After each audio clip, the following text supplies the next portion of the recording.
I have to shrink down to get into this POV here. Mona Toscano and Neil Alexander. This is going to be a treat. What's really extraordinary about Mona wasn't born a poet. Obviously she was.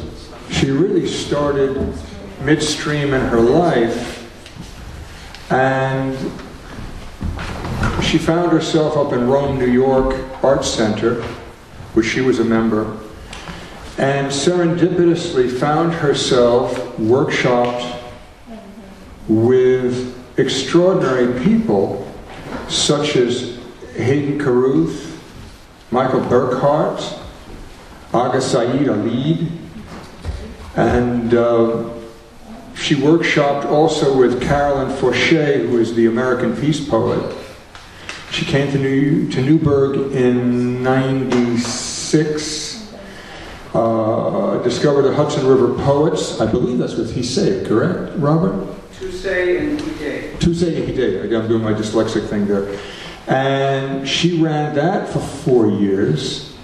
And then she handed me the mantle. We do that every fourth Thursday at 7 o'clock in the Newburgh Free Library. Neil, who she's been collaborating with, my God, since 2003, I really like Neil. This is a musician's musician who is as whacked as I am. There is no friction because we just speak each other's insanity. Pianist, synthesis, composer. I mean, you should have come one evening. He did Le Sacre du Printemps by Stravinsky, which is for 4 hands. And he did it with his 2 hands, and at one moment with his foot, like Jerry Lee Lewis. I laughed, not at him, with him. It was great. It was a great rendering. Igor was very smiling through that whole event, I assure you. It was just a fabulous evening.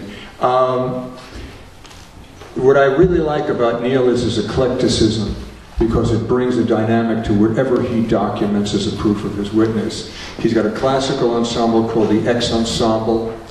He has an ensemble that I caught at Tony Falcon's called Nail. They've been together for 20 years. Marvelous ensemble. Then he does these fusion elements of interpretation. It's not so much as one would say theme and variation, but interpretation of others' renderings, like Zawinul and Herbie Hancock, which have certainly pushed the outer boundaries, which I particularly like, within this cathartic melding of rock and roll and jazz. There's the heavy primordial thumping and in-your-face of rock and roll, and then there's all the ethereal aspects of jazz, and rock and roll gave jazz more cojones in that respect, beyond its impressionistic state of being. Enough of that said, put your seatbelts on, this is going to be a blast. Mona Toscano. And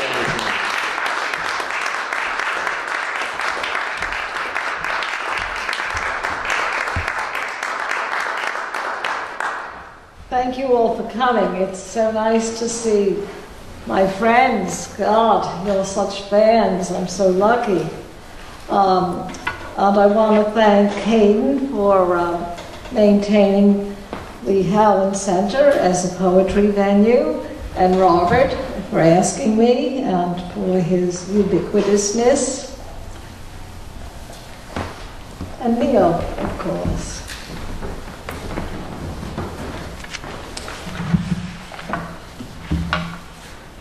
I came to Newburgh in '96 from central New York, where I had started to write poetry. And this was the first poem that I wrote in Newburgh, in my Victorian house, in a challenged city.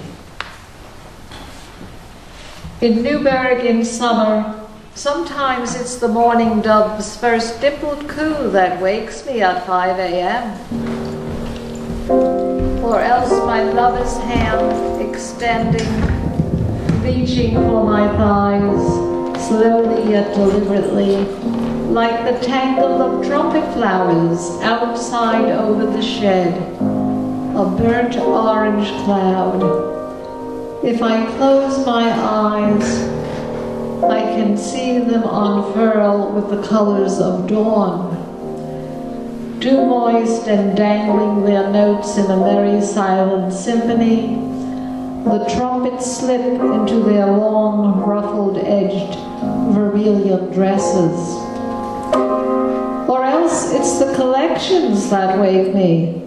On Tuesdays, heavy metal, box scraps, old appliances.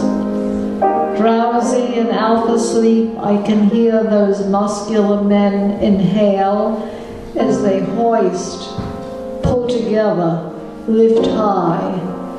Banging, they carry loads away.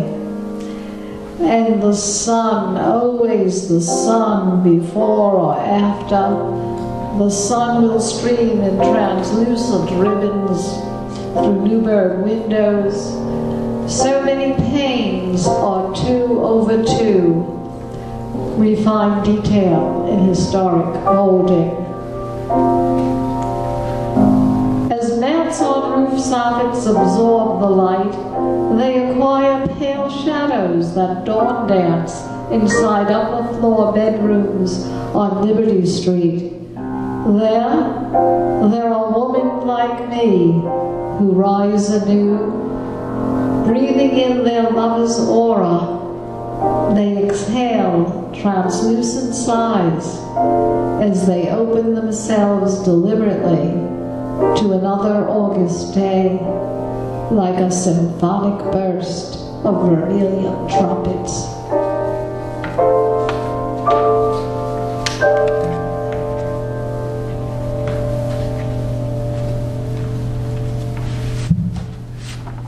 I never knew what soffits were until I lived in Newburgh.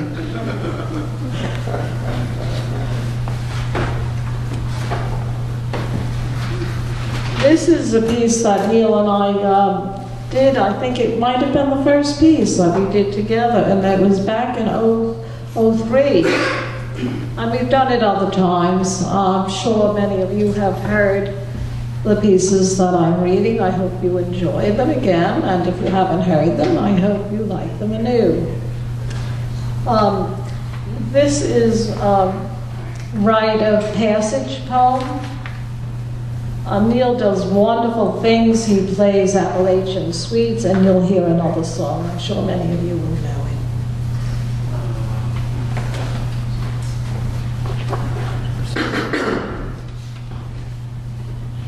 It's amazing, you know, he knows jazz and he knows classical pieces, and then he brings them all together somehow.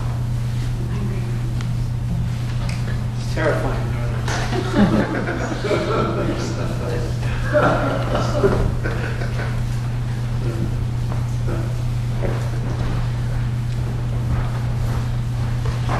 Are you ready? I'm going to start from You can. Okay.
Before.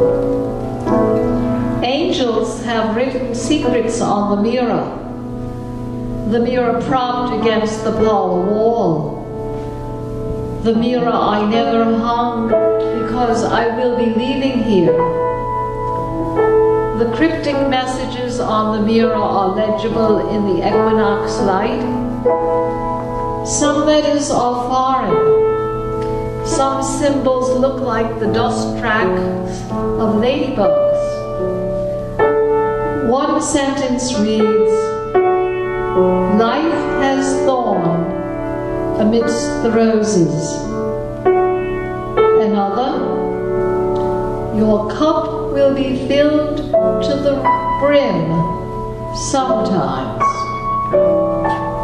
Seeing the secrets, I am reminded of the first time I saw an iris. I was 6 going on 7. It was my second spring on Gears Place. My parents had moved from an apartment in Jersey City to a house in North Bergen they thought was in the suburbs. Years later, I was to learn the area was, and probably still is, one of the country's most densely populated places. More people than seeds in a bouquet of sunflowers. The house had 2 side lawns dignified by an ornamental iron fence. It had luscious sienna mud crawling with chubbies, seashell gray worms for paprika-vested robins. It had a backyard, a peach tree, a garden.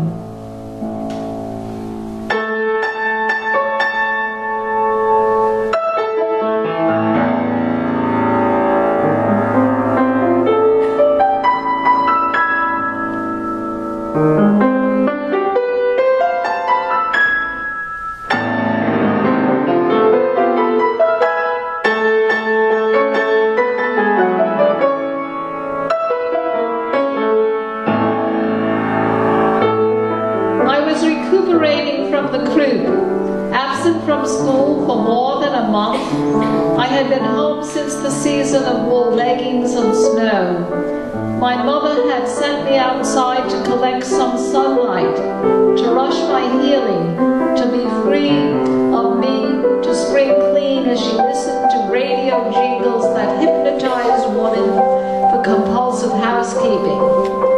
When I went outside, I could hear my mother inside moving furniture so she could wash the kitchen floor. My mother was always on her hands and knees washing some floor. She would hurry home from her split-schedule telephone company job and polish the kitchen floor before making supper and rushing out to work again. Once she started washing the floor, I knew I couldn't get back into the house.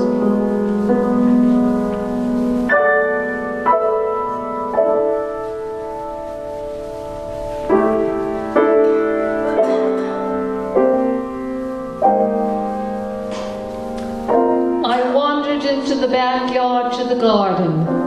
I passed the fir-cloud green nibs pushing through the outer tips of the peach tree's twiggy branches.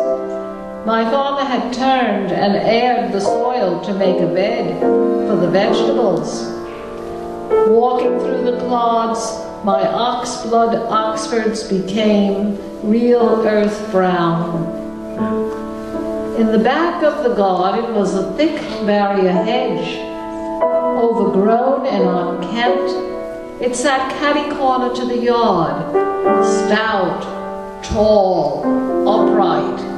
The hedge appeared to be guarding something. It looked determined in its keep.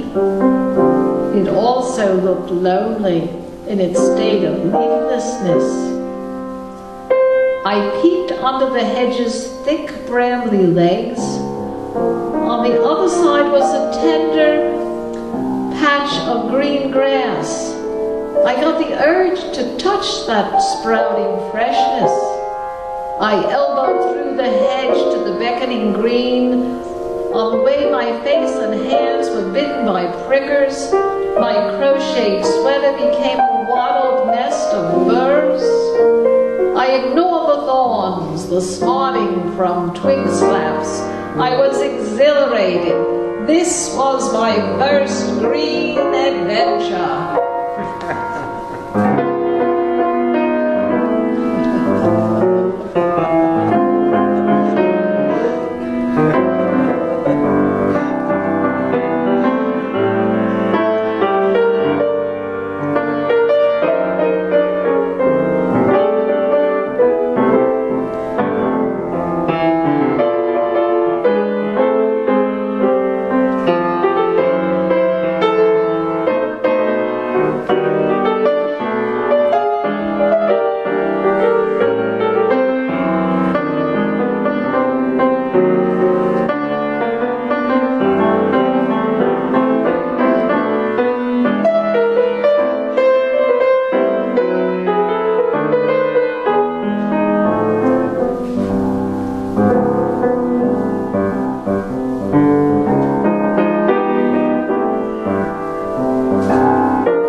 ready to forge a return through the hedge. All at once, as I turned, I saw it. It stood tall and slender. It radiated an aura of grace. Sheathed in blade sleek jade wings, the sight evidently was an apparition, an angel, a blue, stark, naked angel. I became embarrassed. I ran through the prickers.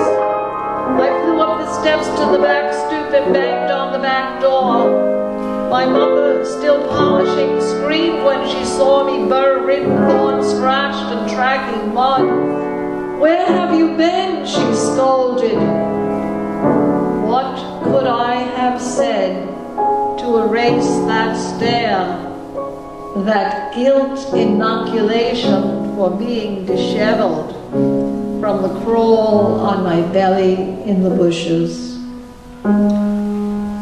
Afraid to mention the angel, ashamed I might have seen something in the garden a child shouldn't have seen, I sat on the stoop and moped, taking off my shoes.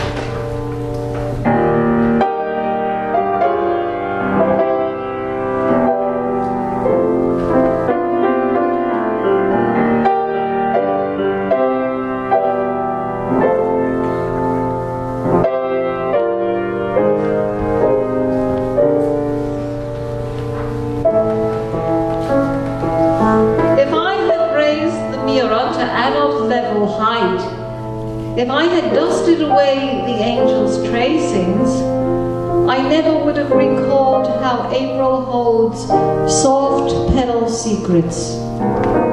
Yes, I remember the first time I saw an iris. It called to me to touch the velvet of its elevated beard.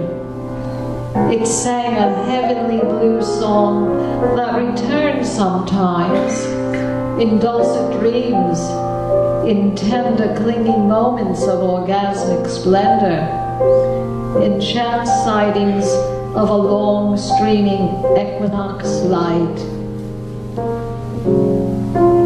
I can still hear the iris singing.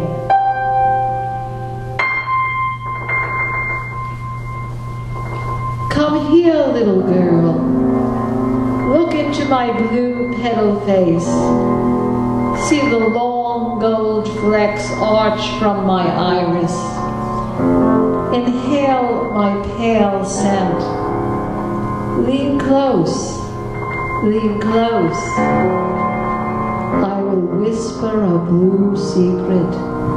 Come closer still, and I will teach you the guarded melody to spring's most beguiling yet innocent love song.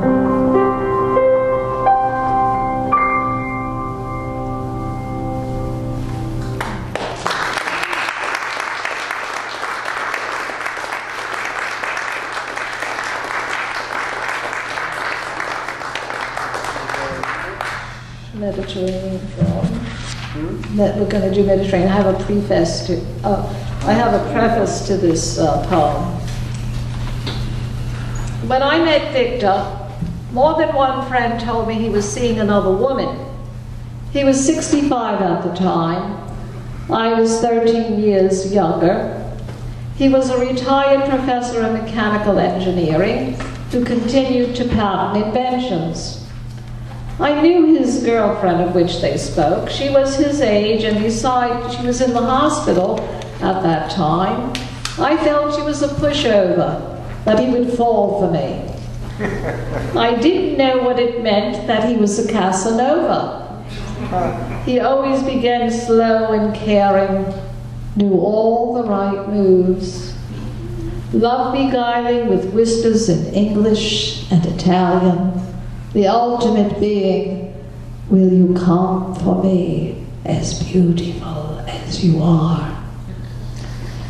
Heavy into our affair after a year, I found out concurrently he was seeing a third woman.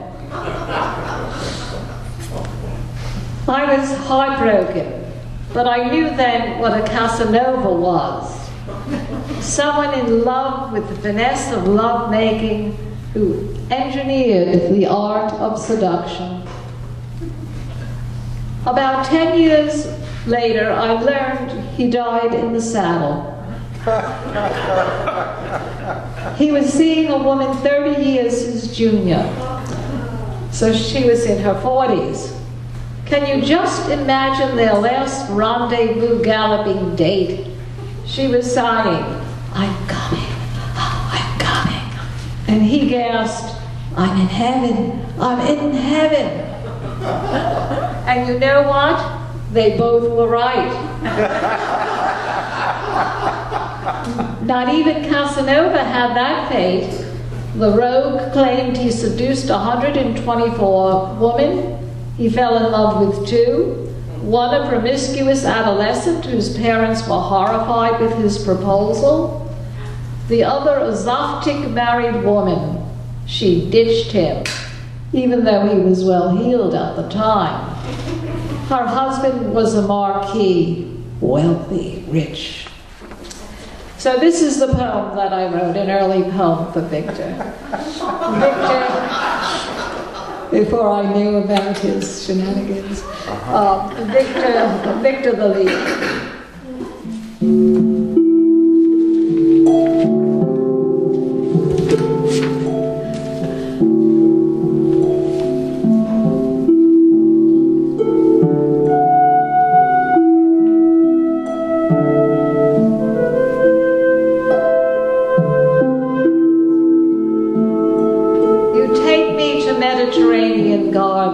When we make love, it is always an April day.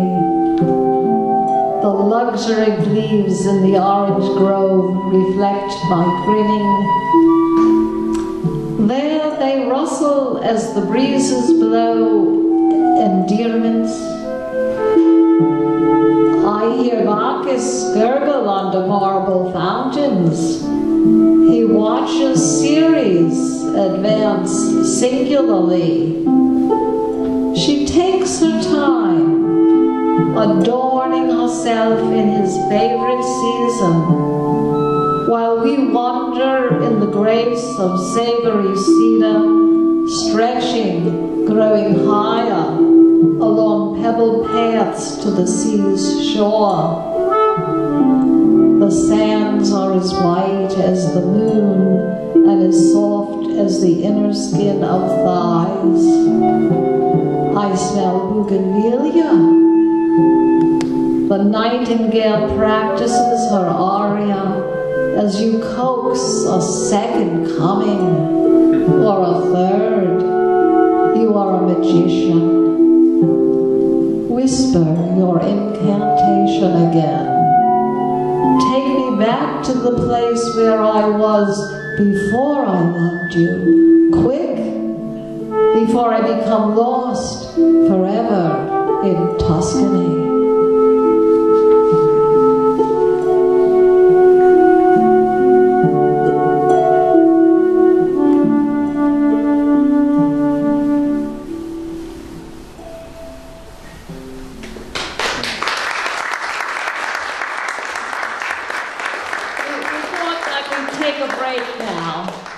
I don't know if there are enough cookies for everyone, but Keep going.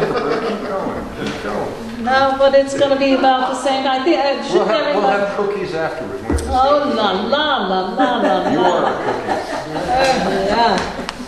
All right, let me take a sip of water Before here. you fall in love. Oh God. So we have old flame. To an old flame. Well, As you know, things don't always work out in love. Great girl. Oh, do you wonder if it was worth all the pain and haunting and what have you? But I suppose so. I mean, luck at a poet always has the last word. It's wonderful in its own way. Be warned. Okay.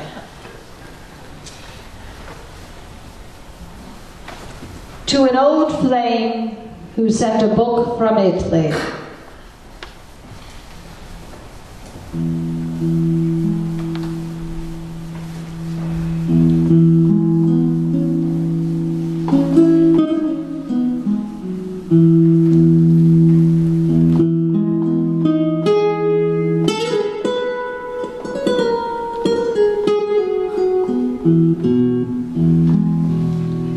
Opening the wrapper still warm from the Toscan sun, I tremble from the voltage in your handwriting.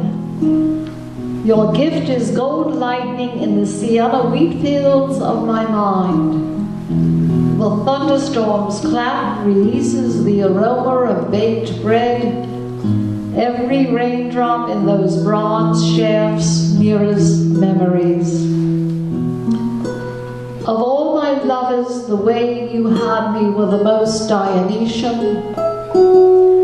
With our noontime meal, a coy white wine soft as your kisses. At dusk, before foreplay, a sweet vermouth. Again at midnight, as you set sail for my tenderest ports, effervescence. I read your saucy inscription and feel my heart drop. Can I stop it from forever falling into our minestra stew? I read the dust jacket and know why you sent me the Corona Villa story. The writer's eyes are akin to my own. And there is exaltation in recipes too. I am reminded you and I must have shared an Adriatic past life. Why else would mozzarella give each of us visions? Turning the pages I long to call, come sip for it. The tamarines are shaking, it's harvest time. Let us cull the Poulier's goodness in this, the autumn of our lives. But I hesitate.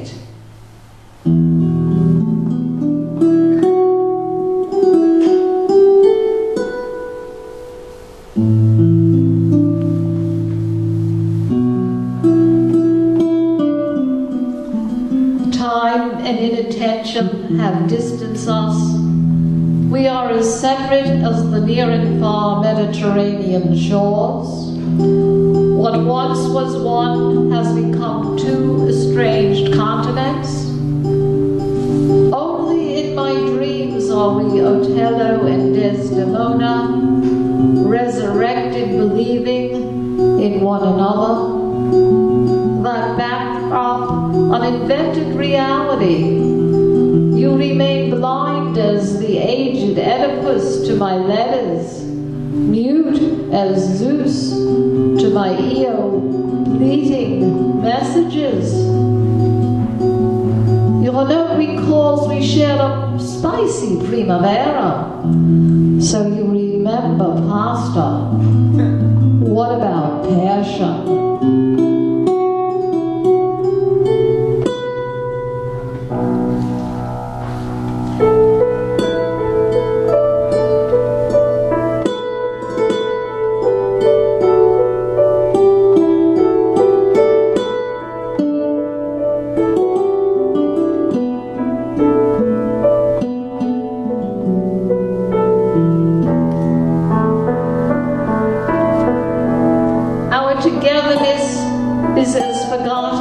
Etruscan music.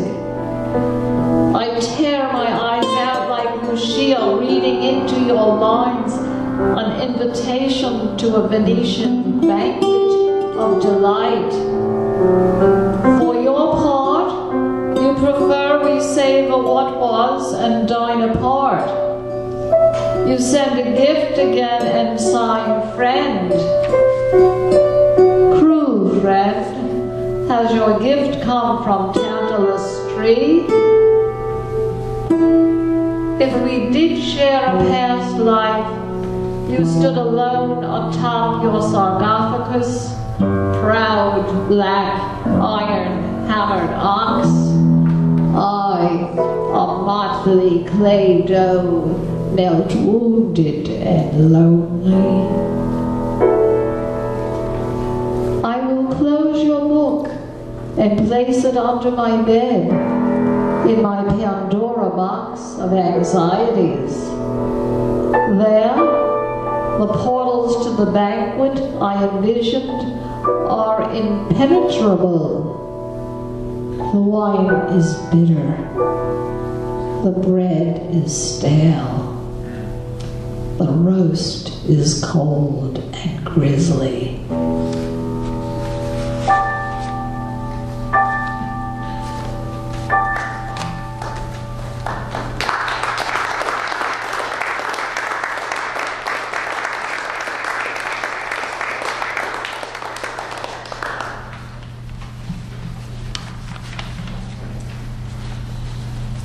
We had a member in the group, the Hudson River Poets at the library, who introduced us to form. Hayden was such a whiz at it. So he told me what he did is he thinks in terms of colors, not rhymes. I tried it once, but then I forgot what he said. Anyway, this is the type of villanelle. It's called Lost Night.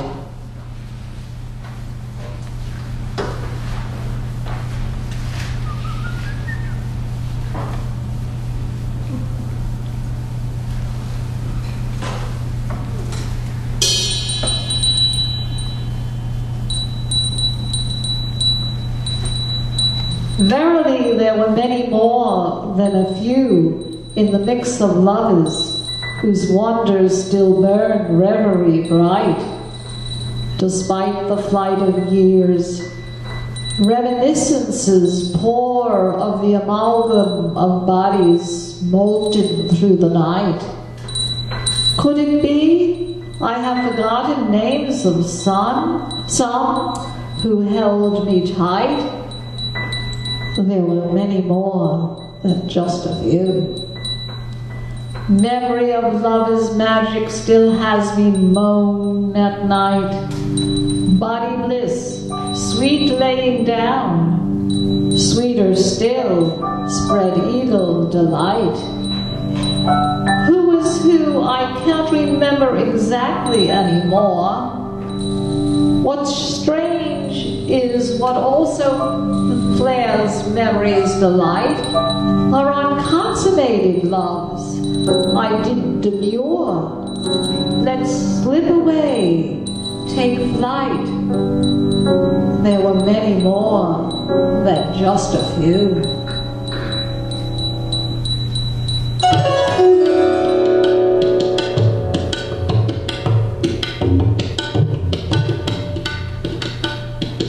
A Maharaji's son wanted to take me to Cannes from Geneva one night.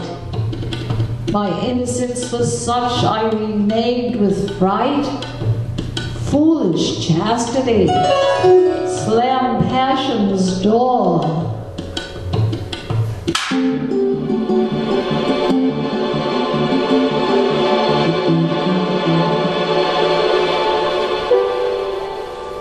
My dreams still pull at the possibility of that lost night. What if fantasies stand out from those who did hold me tight? Granted, the all of them were many more than just a few. That one no yet nags my tremulous rejection to burst my virginity in all its crimson red roar outpour. To compensate quest for my blue dolor over my adolescence response to that exotic bow, over the tumult of years I have come to score libidinous, carnal, with several lucky gallants. Admittedly, there were many more than just a few.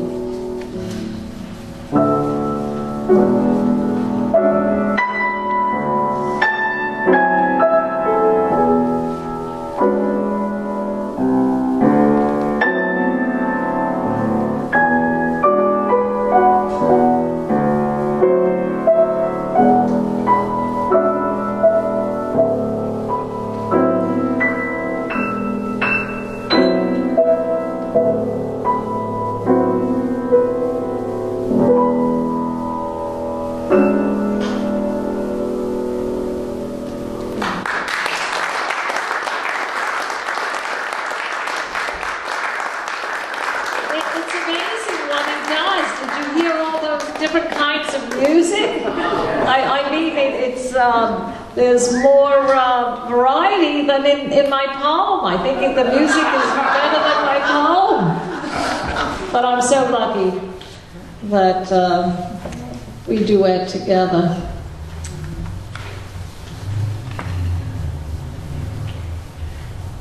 I wonder how many of you will recognize the theme song. Maybe I'm only like one of three of us in the room. Oh, la, la, go. All right.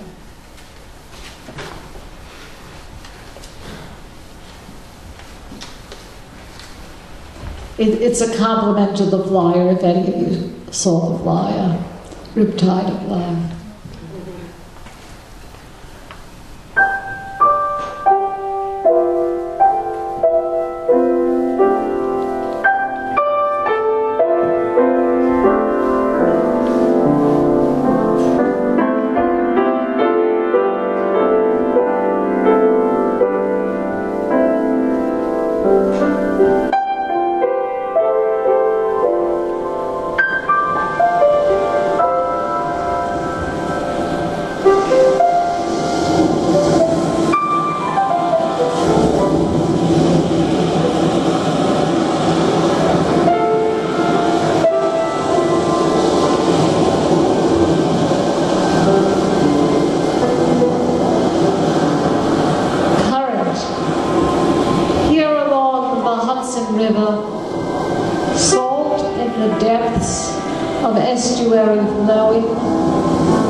In its undulating terrain.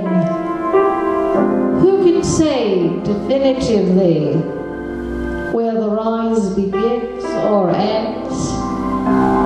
Only the tension of the height distinguishes the mound. In pre-dawn dark, my lover came to me mighty as a mountain. He took my legs and wrapped them around his neck so that my limbs became extensions of my heart. There, here, where the salt becomes exhausted and sweetness begins. The rise of our love was an unseen undertone. The strain of our bodies became a lapping rhythm, a constant current. Then a transparency, lush as the scent of lilies, white oriental lilies in our room, turn the shades of night to rapture. Don't ask me where or when my need for his love turned to adoration. exactly when my lover takes my heart and raises it above his head. I only know that there is some pivotal moment when I reach for his being and become lost in the scent of lilies. That's when the constant motion of soundless music begins. Somewhere along the turning point of night into day, our first kisses commingle with the second of the stream of the next. In the imperceptible shift of the solstice, a warm breeze swirled through the passages of dark, and my lover's muscular back attracted all the sun that there was at that point in time. Dawn rose on his shoulders. The two moons of his chest absorbed my shadows, my shades, the variations of my longing. That's when my caring for him turned to agape. Now the memory of our first love-making swirls with the second and the fourth. In the tender flow of caresses I swim as swiftly as the silver-finned creatures in the estuaries, goings and comings, forward and back, high tide, ebb tide. I respond as effortlessly as the flow of one season into the next stream of life. Tell me now, does anyone know exactly when emotion began? Does anyone know when the first iron of salt expired in the Hudson? That relief to sweetness must have been part of an evolutionary moment, a demarcation of timelessness, a shift to where the only thing that matters was the constancy of being. Then there was no going back to the point of origin. Like my love now, there was no undoing the insatiable current of desire.